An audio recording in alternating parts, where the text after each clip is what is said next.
First Thessalonians chapter 4, verse 13. Tito palihog, basahin natin ng sabay-sabay. First Thessalonians chapter 4, verse 13 hanggang 18. Amen. Praise God. Good morning sa ating lahat. Read, begin. But I would not have you to be ignorant, brethren, concerning them which are asleep, that ye observe not, even as others which have no hope.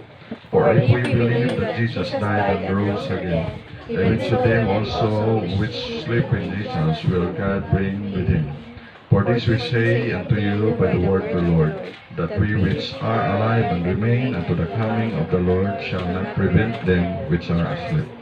For the Lord himself shall descend from heaven with a shout, with the voice of the archangel, and with the trump of God, and the dead in Christ shall rise first. Then we which are alive and remain shall be caught up together with them in the clouds, to meet the Lord in the air, and so shall we ever be with the Lord. Wherefore comfort one another with these words. Let us pray. Our God, our loving Father in heaven, thank you po sa inyong salita. Pagpalain niyo po ang salita. Amayag, help us, help me, sweet Holy Spirit, forgive our sins, cleanse our heart. Palain niyo po, O Diyos, ang bawat isa nandito, maabot ng spiritual needs dito sa on-site, sa YouTube, sa Facebook. In Jesus Christ's name, Amen. Thank you. Please be seated. Ang title ngayong araw na to, The Coming of Our Lord Jesus Christ. The Coming of Our Lord Jesus Christ. So, the coming of our Lord Jesus Christ, dito, pero hindi pa siya dito mag-touchdown sa lupa. Dahil dito sa verse 16 and 17, for the Lord himself shall descend. So, si Lord ay bababa galing sa langit from heaven with a shout, with the voice of the archangel, and with the trump of God. And the dead in Christ shall rise first. Then we which are alive and remain shall be caught up together with them in the clouds, to meet the Lord in the air, and so shall we ever be with the Lord. So ito yung tinatawag na rapture.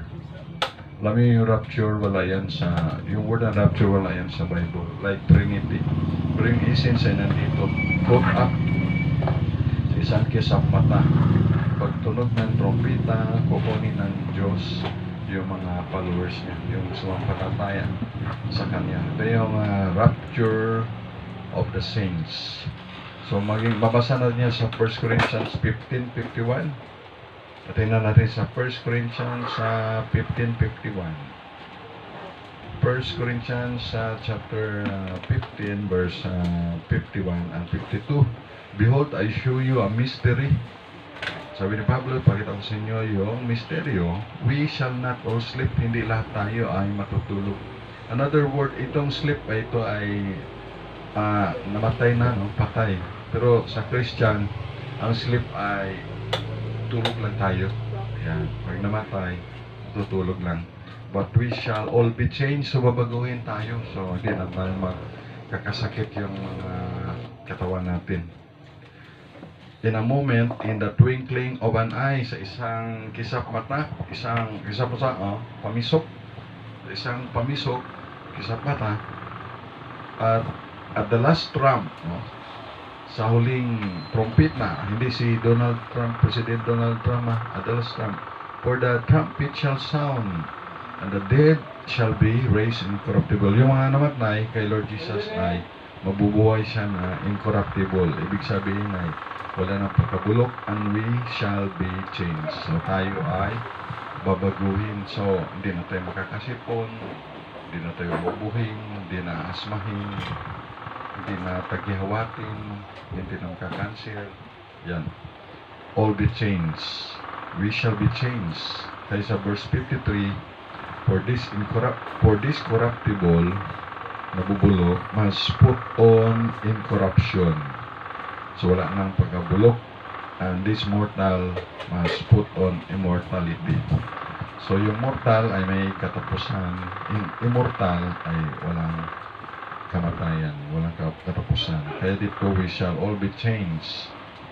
Tayo na maging incorruptible. So, nadig naman natin ngayong issue, no? Yung daming corrupt sa ating gobyerno. Yung may mga corrupt may matino na mga congressman, pero iba ay mga crooks, mga crocodile. Nakaw nila yung kaban ng pera ng bayan, yung district engineer, assistant engineer, undersecretary, assistant secretary, pati congressman, o sino pang mga government official. Kaya minsan naisip natin, no? Yung sindikato pala ay nandun na pala sa loob ng gobyerno. Ang gobyerno mabuti yan eh, kasi ang gobyerno tinatag yan ng Diyos. So, walang problem sa government. Government is good. Ang problema yung nagatrabaho doon sa loob ng government. Okay lang kung ang katrabaho sa government ay katulad ni Mayor Vico Soto. At least matino, Mayor Magalong. Naka-ID pa yan, no? Si Mayor Vico. Tao ko si Mayor Simonit, kung naka-ID man. Wala. ID. Katulad ni Mayor Vico. Ikaw mo si Mayor. Mayor, mag-ID ka. Biyahin mo si Mayor Vico. Ba si Mayor? Naka-ID si Mayor Vico Soto. So, yung nagkatrabaho sa gobyerno, sila ay public servant, pero yung ibang mga corrupt na mga public servant, hindi servant ay, hindi alipin eh, mayaman eh. Mayaman na mga alipin. Kaya, ang government ay mabuti yan, tanda natin. Tinatag ng Diyos yan, government, family, at saka church. So, ang problema lang yung nasa gobyerno ng mga iba ay yun ay corruptible, ibig sabihin ay corruption, ibig sabihin ay bulok. Kaya sa verse 53 sa 1 Corinthians chapter 15, for this corruptible must put on incorruption, and this mortal must put on immortality. Kabalik tayo dito sa Thessalonians chapter 4, verse 13. Sabi dito sa verse 13, but I would not have you to be ignorant, brethren, concerning them which are asleep, that you sorrow not, even as others which have no hope. So, ang title natin, The Coming of our Lord Jesus Christ. So, number one, ito ay we are not ignorant. Okay? So, hindi tayo ignorante. So, pagdating ni Lord Jesus, hindi tayo ignorante. So, alam natin darating si Lord Jesus. Kaya sulat yan sa Biblia. At mayroon tayong pag-asa. Yung ibang tao, kahit sa time ni Apostle Pablo noon, no hope sila. Pero yung mga believers, follower ni Lord Jesus, disciples, apostles, mayroong pag-asa. Pero yung iba namang wala kay Kristo, there's no hope. Katulad din sa time natin, ang iba ay walang pag-asa. Pero tayo, may pag-asa tayo sa Panginoon. Kaya, we are not ignorant sa mga bagay na yan about the brethren, about sa mga kapatiran natin na namatay na. Ito kay Nanay Shirley, sino pa? Si Ate Elmi, sino pa? Ate Diding, Colidon, Ronalding. So mga nasirang ko yun, tumanggap yun sa Panginoon. Si Mami Lynn Guevara, yan, mga natulog na sila. Ibig sabihin, namatay na sila. Pero sa Christian, na word na yan, yung sleep ay sa atin ay natutulog na sila. So sa verse 16, mabasa na rin natin dyan na for the Lord Himself shall descend from heaven with a shout, with the voice of the archangel, and with the trump of God, and the dead in Christ shall rise first. So yung mga namatay kay Lord Jesus, sila yung unang mabubuhay, mababangon, rise first, una silang babangon. Yan yung sinabi ni Lord Jesus kay Martha sa John 11:25 na I am the resurrection and the life. Kung gabilib ka kay Lord Jesus, though you were dead, you shall live. Sa John 11 verse 25, Jesus said unto her, I am the resurrection and the life. He that believeth in me, though he were dead, yet shall live. Kahit mamatay, ay muling mabubuhay. Kaya ito ay encouragement sa atin na tayo ay sorrow not. Huwag tayo magsoro. Ibig sa sorrow ay malungkot, magdalamhati. Huwag. Dahil tayo ay sa Panginoon. Encourage tayo dito. Kaya sa verse 14, sabi sa verse 14, for if we believe that Jesus died and rose again, so tayo niwala na si Jesus ay namatay at muli nabuhay, even so them also which sleep in Jesus, yung mga namatay na kay Jesus, will God bring with Him. So bubuhayin muli sila. Maging yan sa Romans chapter 10, verse 9 and 10. Sabi sa Romans chapter 10, verse 9 and 10, ang sabi dito, Romans 10, verse 9 and 10, that if thou shalt confess with thy mouth the Lord Jesus, and shalt believe in thine heart that God hath raised him from the dead, thou shalt be saved. For with the heart man believeth unto righteousness, and with the mouth confession is made unto salvation. Kaya, sa verse 15 na to, balikan natin yung 1 Thessalonians chapter 4, verse 15. For this we say unto you by the word of the Lord, that we which are alive, tayo nga buhay pa, no? Ay, pero nasabi doon niya po sa Pablo, pero buhay pa siya noon. Okay, pero namatay na siya eh. So, tayo naman dito, na tayo nga buhay pa, nasabi dito, which you are alive, and remain, nanatili pa, anto sa pagdating ng Panginoon, to kami of the Lord shall not prevent, hindi madlangan sila, yung mga natutulog na exer nyo, hindi madlangan yung namatay na muling mabuhay. Okay? So, number 2, we have the same privilege. We have the same privilege, yung mga patay na kay Jesus at tayo mga buhay, may pareho lang tayong privilege. Okay, mauna silang mabuhay, tapos tayo naman ay kukunin ng Panginoon dito sa mga sunod na mga versikulo. So, number 1, we are not ignorant sa mga bagay na ito na si Jesus ay babalik. And then number 2, we have the same privilege sa mga namatay na naunang namatay na believers in Jesus at tayo naman buhay na ngayon. So, we have the same privilege. So, number 3, sa verse 16. Number 3, the dead in Christ will rise first. Yan, sila muna yung mauna na bubuhayin.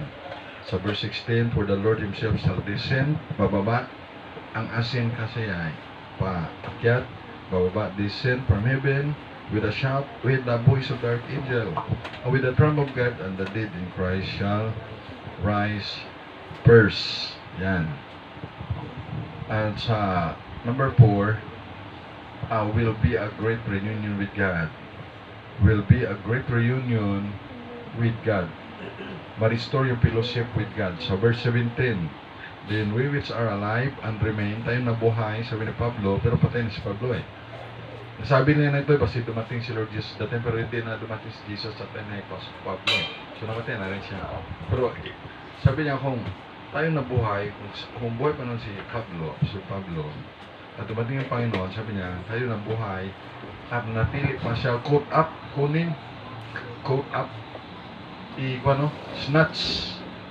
snatch, no? I-rapture, i-caught up together with Him in the clouds. So, kukunin tayo, dalhin tayo sa clouds, sa alapaap, dadalhin tayo doon, to meet the Lord in the air. So, doon natin i-meet si Lord Jesus sa impapawid. Ibig sabihin si Lord Jesus, hindi pa siya mag-touchdown. So, pag kinuha niya na tayo doon, kinuha tayo dinala doon sa impapawid, to meet the Lord in the air, sabi dito, and so shall we ever be with the Lord. So, nandun na tayo kay Lord. Sabi ng Lord Jesus sa John chapter 14, verse 1 hanggang 3, sa verse 3 yata yun na kung saan naman ako, atin na natin. John chapter 14. For where I am, there you may be also. Diba? Tingnan na. John chapter 14, verse 3. And if I go and prepare a place for you, I will come again and receive you unto myself, that where I am, kung saan ako, sabihin, Lord Jesus, there you may be also. Dun naman kayo. Okay? So, pag kinuha pala tayo ng Panginoon, no? Doon sa tayo makikita sa impapawid, kasama natin ang Panginoon. So, yung may maiwan dito ng mga tao, doon yung magkwan yung mga tinatawag nila mga 666, yung may mga patatak. O so, natatakan na sila ng mark of the beast sa noo, 666, at sa kamay. na yun nga, kung number 6, basta may tatak, pero mayroon yung mga microchip no, sa mga Belgium, no? Pero na yung lahat ng transaksyon ay sasakay ka sa train, microchip na lang, bibili ka sa grocery, parang yun na, hindi ka magpalagay o kung ano man yan, basta kung marami kasi mga meaning yung mark of the beast, yung 666, yung Antichrist, basta wala naman tayo dito na wala na yung save tayo So, yung mga maiwan dito, kung hindi sila magpatapak, hindi sila makabili, di ba? So, ang gagawin nila ay magpaka sila kung saan napunta, magtanim sila doon sa mga gubat o sa magtanim, makasurvive lang. Kaya doon yung verse nun nga, he that endure it unto the end shall be saved. Diba yan yung, ang magtiis hanggang wakas ay maliligtas yun sa physical body nila. Siyempre magtiis sila na hindi sila magpatatak. Pero dahil wala na tayo dito. Okay? So, kung nagpatatak, automatic na yun ay ikaw na yun, pag-ari na yun ni Satan, ng devil, mga natatakan. Siyempre kung wala kang tatak, kung may tatak ka, pwede ka kabili ng pagkain. Kung may tatak ka. Pero kung may tatak ka, pag-ari ka na ni Satan. So, kung may tatak sila, makabili sila. Pero kung hindi ka magpatatak, ayaw ko, hindi ka makabili sa ang gawin mo, magtago lang, punta sa mga lugar, makasurvive lang ba? Magtanim kung ano lang, makasurvive pa man yan. Sabi nga ng Bible kung hindi to iiksiin ng Panginoon ay walang laman na mabubuhay ba? So, hindi man yun matagal din. Pero, situit nga ro mga maiwan, di dapat. Kaya nga sa mga Hudyo at nasabi nun sa Bible nga, he that endure it unto the end shall be saved. Ibig sabihin yung magtiis ang wakas ay maligtas. Di ba naman yung, paano gali? Pastor, kung hindi tayo makapagtiis, hindi gali tayo maligtas. So, iba naman pa yun. Iba ang konteksto. So, yun ay isa laman sa nung magtiisin nila yung mga dito na pagdomina ng Antichrist. Okay? So, then, dito kita roon, wala na tayo dito niyan Okay? So, ayan. Kasi rapture na Tapos dito yung maiwan doon, yun ang mangyari. So, magdomina dito yung Antichrist. Tapos yung mga follower mayroong maniligtas pa nun maniwala na sa Panginoon. So, hindi sila patatak. So, yung maliligtas. And then, siyempre, pagbalik ni Lord Jesus yun na yung touchdown niya, yung Battle of Armageddon na. Yan. Maglaban na yan sa Armageddon, laban na Lord Jesus versus si Satan at mga demons. At pati mga mga soldier, mga taga, sabi nga naman, mga soldier ng China at Russia. Yan. Kaya exciting, no? Na talagang usapan ng Panginoon yun sa kanyang matalas na yung tabak, yun sa kanyang labi. So, at least, siyempre, panalo ang Panginoon. Victory in Jesus. Kaya yun ang mangyayari. Okay? So, sa verse 17, will be a great reunion with God. Ma-restore yung ating fellowship with God. Quote up. To meet the Lord in the air. Ever be with the Lord. Kaya sa verse 18, sabi dito ay, wherefore, sabi ni Pablo, comfort one another, no? Mag-aliwan kayo, bawat isa, sa itong mga salitang ito. Okay? So, yung iba naman paniwala ay nagpaniwala naman na pre-trib o pre-tribulation, mayroon namang mid-trib, mayroon namang post-trib. Ano ba yung pre-trib? Pre-trib bago magkaroon ng tribulation, mga paghihirap, ay nang kukunin na tayo. Kaya ang paniwala natin ay pre-trib. Kasi yun may paghihirap dito, may Antichrist, wala na tayo. Iba naman, mid-trib, ibig sabihin in the mid of tribulation, niya pa isang dito pa sila. Usually, may mga nangyayari ng mga tribulation ngayon kahit sa mga corruption, di ba? But naghihirap yung mga Pilipino. Ganun siya mga ibang bansa. Ay pag-corrupt nga yung government official. Di ba naghihirap yung taong bayan? Siyempre, naghihirap tayo eh. Siyempre, dami ng buwis. Value-added tax, professional tax, quarterly tax, monthly tax, yearly tax, professional tax. Dami yung mga tax. Di ba? Sa mga license. Okay? So, and then, ninanakaw lang naman kala nila. Value-added tax. Yan. So, mid-trip. Meron naman na post-trip. Ibig sabihin ay, na paniwala na post ay tapos na. Yung tribulation, sa kadarating ang Panginoon. Pero yung paniwala natin ay pre-trip. Bago magkaroon matinding tribulation ay wala na tayo dito. Pero kung sisayin na naman, lahat naman yan ay sa Bible. Pero siyempre bilang manampalataya, dito na tayo sa pre-trip siyempre. Alam naman, sa paghihirap, pag-uusig ay, although mayroong pag-uusig pero slight lang, ang namin ko ay hindi katulad na talagang, hindi ka talaga makabili nga wala kang tatak. Pero ngayon, makakabili tayo pa. Ay wala pa naman yung mga ganun na mga natawag nila yung mga tatak eh. Pero doon sa mga Belgium, no, sa Europe, no, kung wala ka tinggaw rito mga chip na kasing laki ng botil ng bigas, hindi ka talaga makabili, no? E paano kung Pilipino, di ba? Hindi, mapilitan na sila maglagay. Pero, mas maganda, dito lang tayo sa Pilipinas, kaya mas delikado, wala pag nasa Belgium tayo, maobliga ka agad, no? Pero kung maobliga ka, malamang, siyempre, mag-under ka na sa system nila, pero hanggat maaari, hindi git, okay? Para safe, hindi tayo magpalagay niyan, hindi tayo magpatatak. Pero praise the Lord na wala naman tayo dito na. Kaya kukunin na tayo to meet the Lord, no? Then we which are alive na buhay tayo shall remain, shall be caught up together with Him in the clouds, to meet the Lord in the air, and so shall we ever be with the Lord. Wherefore comfort one another with these words, so the coming of our Lord Jesus Christ. So ito ay exciting na event. Kaya tayo ay no problem na sa atin, kahit pa naman tayo ay. By the grace of God, through faith kay Jesus Christ, saved tayo.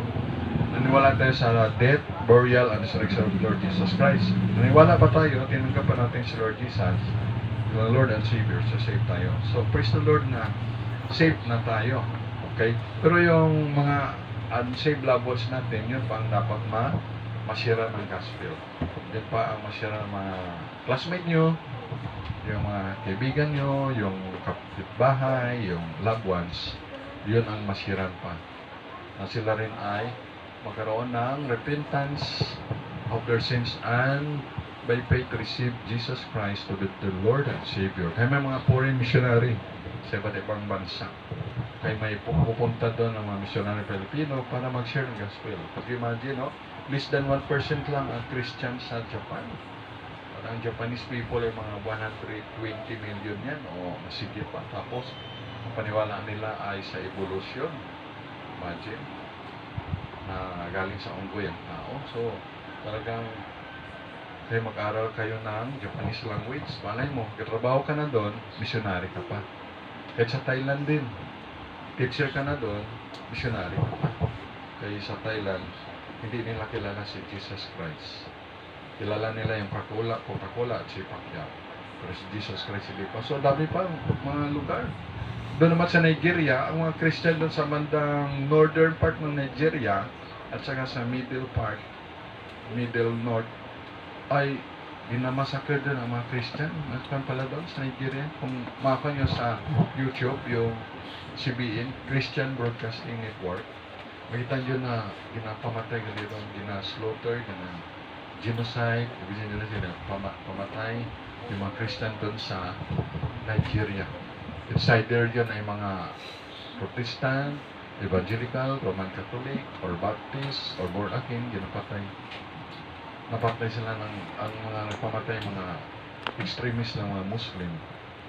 So, ipag-pray rin na matulungan sila ng government ang dami pa mga lugar. So, praise the Lord na pag masiran sila, at least ma-save sila. And then, malaman nila yung na pag-aralan natin na the sudden coming of the Lord Jesus Christ, kukunin rin tayo. Wow. So, safe tayo by the grace of God. Pero yung iba naman, kailangang masiran. Okay? So, yun ang ating trabaho ng church. Trabaho ng church, hindi lang ito sa pastor, sa mission pastor, missionary, evangelist, kundi ito ay para sa lahat natin mga Christian. Kaya kung nandun ka sa opisina, sa school, goodbye, sa trabaho, so share about the Lord Jesus Christ. Yung kanyang dakilang pagliligtas ng only Lord Jesus Christ save. Repentance towards sin, and faith toward the Lord Jesus Christ. Okay? So let's pray. Our God, our loving Father in heaven, thank you po, Lord, sa inyong salita. Na ito po ay isang malaking encouragement sa amin na hindi kami ignorant at salamat na kami pag-asa. At salamat, Lord, na pagdating mo ay magkaroon kami ng great reunion with you, Panginoon. Salamat na ang mga namatay namin mga loved ones kay Christ ay muling mabubuhay.